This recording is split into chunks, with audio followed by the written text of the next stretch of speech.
Olá, sejam bem-vindos, eu sou Júlio e este é mais um episódio do canal Leia Mais com Júlio. Chegamos hoje ao último conto do livro Várias Histórias de Machado de Assis, indicado como leitura obrigatória do vestibular 2023 da Universidade Federal do Rio Grande do Sul. O conto de hoje, então, o último do livro, O Cônego ou Metafísica do Estilo.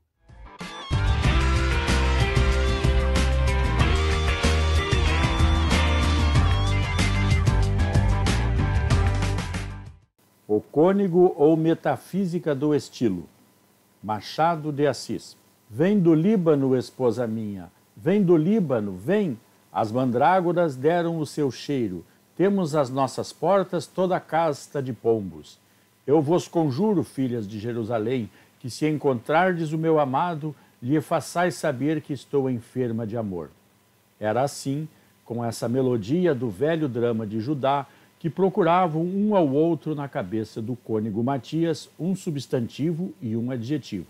Não me interrompas, leitor precipitado, sei que não acreditas em nada do que vou dizer. Dilo-ei, contudo, a despeito da tua pouca fé, porque o dia da conversão pública há de chegar. Nesse dia, cuido que por volta de 2222, o paradoxo despirá as asas para vestir a japona de uma verdade comum. Então esta página merecerá, mais que favor, apoteose.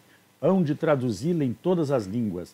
As academias e institutos farão dela um pequeno livro para uso dos séculos. Papel de bronze, corte dourado, letras de opala embutidas e capa de prata fosca. Os governos decretarão que ela seja ensinada nos ginásios e liceus. As filosofias queimarão todas as doutrinas anteriores, ainda as mais definitivas, e abraçarão esta psicologia nova, única, verdadeira, e tudo estará acabado. Até lá passarei por tonto, como se vai ver. Matias, cônego honorário e pregador efetivo, estava compondo um sermão quando começou o idílio psíquico. Tem 40 anos de idade e vive entre livros e livros para os lados da Gamboa. Vieram encomendar-lhe o sermão para uma certa festa próxima. Ele, que se regalava então com uma grande obra espiritual chegada no último paquete, recusou o encargo, mas instaram tanto que aceitou. Vossa Reverendíssima faz isso brincando, disse o principal dos festeiros. Matias sorriu manso e discreto, como devem sorrir os eclesiásticos e os diplomatas. Os festeiros despediram-se com grandes gestos de veneração e foram anunciar a festa nos jornais com a declaração de que pregava o Evangelho o cônego Matias, um dos ornamentos do clero brasileiro. Esse ornamento do clero tirou ao cônego a vontade de almoçar quando ele o leu agora de manhã, e só por estar ajustado é que se meteu a escrever o sermão. Começou de má vontade, mas no fim de alguns minutos já trabalhava com amor. A inspiração, com os olhos no céu, e a meditação, com os olhos no chão, ficam a um e outro lado do espaldar da cadeira, dizendo ao ouvido do cônego 1000 coisas místicas e graves. Matias vai escrevendo, ora devagar, ora depressa. As tiras saem-lhe das mãos animadas e polidas. Algumas trazem poucas emendas ou nenhuma. De repente, indo escrever um adjetivo, suspende-se, escreve outro e risca-o, mais outro, que não tem melhor fortuna. Aqui é o centro do idílio. Subamos à cabeça do cônego. Upa, cá estamos. Custou-te, não, leitor amigo? É para que não acredites nas pessoas que vão ao Corcovado e dizem que dali a impressão da altura é tal que o homem fica sendo coisa nenhuma. Opinião pânica e falsa. Falsa como Judas e outros diamantes. Não creias tu nisso, leitor amado. Nem Corcovados, nem Himalaias valem muita coisa ao pé da tua cabeça que os mede.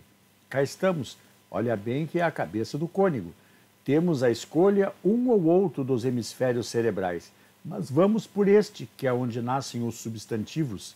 Os adjetivos nascem no da esquerda. Descoberta minha, que ainda assim não é a principal, mas a base dela, como se vai ver. Sim, meu senhor, os adjetivos nascem de um lado e os substantivos do outro, e toda a sorte de vocábulos está assim dividida por motivo da diferença sexual. Sexual? Sim, minha senhora, sexual. As palavras têm sexo. Estou acabando a minha grande memória psicológica em que exponho e demonstro essa descoberta. Palavras têm sexo. Mas então amam-se umas às outras? Amam-se umas às outras e casam-se. O casamento delas é o que chamamos estilo. Senhora minha, confesse que não entendeu nada. Confesso que não. Pois entre aqui também na cabeça do cônego. Estão justamente a suspirar deste lado. Sabe quem é que suspira? É o substantivo de há pouco, o tal que o cônego escreveu no papel quando suspendeu a pena. Chama por certo adjetivo que não lhe aparece. Vem do Líbano, vem, e fala assim, pois está em cabeça de padre. Se fosse de qualquer pessoa do século, a linguagem seria de Romeu. Julieta é o sol, ergue-te, lindo sol. Mas em cérebro eclesiástico, a linguagem é a das escrituras. Ao cabo, que importam fórmulas? Namorados de Verona ou de Judá falam todos o mesmo idioma, como acontece com o talero ou com o dólar, o florinho ou a libra, que é tudo o mesmo dinheiro. Portanto, vamos lá por essas circunvoluções do cérebro eclesiástico atrás do substantivo que procura o adjetivo. Silvio chama por Sílvia. Escutai? Ao longe parece que suspira também alguma pessoa. É Sílvia que chama por Silvio. Ouvem-se agora e procuram-se. Caminho difícil e intrincado que é este de um cérebro tão cheio de coisas velhas e novas. Há aqui um burburinho de ideias que mal deixa ouvir os chamados de ambos. Não percamos de vista o ardente Silvio, que lá vai, que desce, sobe, escorrega e salta. Aqui, para não cair, agarra-se a umas raízes latinas, ali abordoa-se a um salmo, acolá monta um pentâmero e vai sempre andando, levado de uma força íntima a que não pode resistir. De quando em quando, aparece-lhe alguma dama, adjetivo também, e oferece-lhe as suas graças antigas ou novas, mas, por Deus, não é a mesma, não é a única, a destinada ab eterno para este consórcio. E Silvio vai andando à procura da única. Passai olhos de toda cor, formas de toda casta, cabelos cortados à cabeça do sol ou da noite, morreis sem eco, meigas cantilenas suspiradas no eterno violino. Silvio não pede um amor qualquer, adventício ou anônimo, pede um certo amor nomeado e predestinado. Agora não te assustes, leitor, não é nada, é o cônego que se levanta, vai à janela e encosta-se a espairecer do esforço. Lá olha, lá esquece o sermão e o resto. O papagaio em cima do poleiro, ao pé da janela, repete-lhe as palavras do costume. E, no terreiro, o pavão enfuna-se todo ao sol da manhã. O próprio sol, reconhecendo o cônego, manda-lhe um dos seus fiéis raios a cumprimentá-lo. E o raio vem e para diante da janela. Cônego ilustre, aqui venho trazer os recados do sol, meu senhor e pai. Toda a natureza parece assim bater palmas ao regresso daquele galé do espírito. Ele próprio alegra-se, entorna os olhos por esse ar puro, deixa-os ir fartarem-se de verdura e fresquidão ao som de um passarinho e de um piano. Depois fala ao papagaio, chama o jardineiro, assoa-se, esfrega as mãos, encosta-se. Não lhe lembra mais nem Silvio nem Sílvia, mas Silvio e Sílvia é que se lembram dele. Enquanto o cônego cuida em coisas estranhas, eles prosseguem em busca um do outro, sem que ele saiba nem suspeite de nada. Agora, porém, o caminho é escuro. Passamos da consciência para a inconsciência, onde se faz a elaboração confusa das ideias, onde as reminiscências dormem ou cochilam. Aqui pulula a vida sem forma, os germes e os detritos, os rudimentos e os sedimentos. É o desvão imenso do espírito. Aqui caíram eles à procura um do outro, chamando e suspirando. Dê-me a leitor a mão. Agarre-se o leitor a mim e escorreguemos também. Vasto mundo incógnito. Silvio e Sílvia rompem por entre embriões e ruínas. Grupos de ideias, deduzindo-se à maneira de silogismos, perdem-se no tumulto de reminiscências da infância e do seminário. Outras ideias, grávidas de ideias, arrastam-se pesadamente, amparadas por outras ideias virgens. Coisas e homens amalgamam-se, Platão traz os óculos de um escrivão da Câmara Eclesiástica. Mandarins de todas as classes distribuem moedas etruscas e chilenas, livros ingleses e rosas pálidas, tão pálidas que não parecem as mesmas que a mãe do cônego plantou quando ele era criança. Memórias pias e familiares cruzam-se e confundem-se. Cá estão as vozes remotas da primeira missa. Cá estão as cantigas da roça que ele ouvia cantar às pretas em casa. Farrapos de sensações esvaídas, aqui um medo, ali um gosto, acolá um fastio de coisas que vieram cada uma por sua vez e que ora jazem na grande unidade impalpável e obscura. Vem do Líbano, esposa minha, eu vos conjuro, filhas de Jerusalém, ouvem-se cada vez mais perto. Eis aí chegam eles às profundas camadas de teologia, de filosofia, de liturgia, de geografia e de história, lições antigas, noções modernas, tudo à mistura, dogma e sintaxe. Aqui passou a mão panteísta de Spinoza às escondidas, ali ficou a unhada do doutor Angélico, mas nada disso é Silvio nem Sílvia. E eles vão rasgando, elevados de uma força íntima, afinidade secreta, através de todos os obstáculos e por cima de todos os abismos. Também os desgostos hão de vir.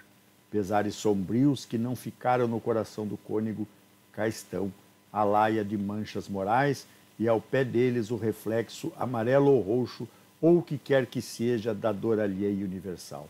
Tudo isso vão eles cortando com a rapidez do amor e do desejo. Cambaleias, leitor? Não é o mundo que desaba, é o cônego que se sentou agora mesmo, espaireceu à vontade, tornou a mesa de trabalho e releu o que escreveu para continuar. Pega da pena, molha, desce ao papel, a ver que adjetivo há de anexar ao substantivo. Justamente agora é que os dois cobiçosos estão mais perto um do outro. As vozes crescem, o entusiasmo cresce, todo o cântico passa pelos lábios deles tocados de febre. Frases alegres, anedotas de sacristia, caricaturas, facécias, disparates, aspectos estúrdios, nada os retém, menos ainda os faz sorrir. Vão, o espaço estreita. Ficai aí, perfis meio apagados de paspalhões que fizeram rir ao cônego que ele inteiramente esqueceu. Ficai, rusgas extintas, velhas charadas, regras de voltarete, e vós também, células de ideias novas, debuxos de concepções. Pó que tens de ser pirâmide, ficai, abalroai, esperai, desesperai, porque eles não têm nada convosco. Amam-se e procuram-se. Procuram-se e acham-se. Enfim, Silvio achou Sílvia. Viram-se, caíram nos braços um do outro, ofegantes de canseira, mas remidos com a paga. Unem-se, entrelaçam os braços e regressam palpitando da inconsistência para a consciência. Quem é esta que sobe do deserto firmada sobre o seu amado? Pergunta Silvio como no cântico. E ela, com a mesma lábia erudita, responde-lhe que é o selo do seu coração e que o amor é tão valente como a própria morte. Nisto, o cônego estremece, o rosto ilumina-se-lhe, a pena, cheia de comoção e respeito, completa o substantivo com o adjetivo. Sílvia caminhará agora ao pé de Silvio, no sermão que o cônego vai pregar um dia desses, e irão juntinhos ao prelo, se ele coligir os seus escritos, o que não se sabe. Muito bem, então chegamos à leitura do último conto do livro Várias Histórias de Machado de Assis. Lembrando que você pode ouvir todos esses contos no podcast Leia Mais com Júlio, no Spotify, do primeiro até o último conto. Começou com a Cartomante e terminamos hoje com o Cônego ou Metafísica do Estilo. Obrigado, até a próxima.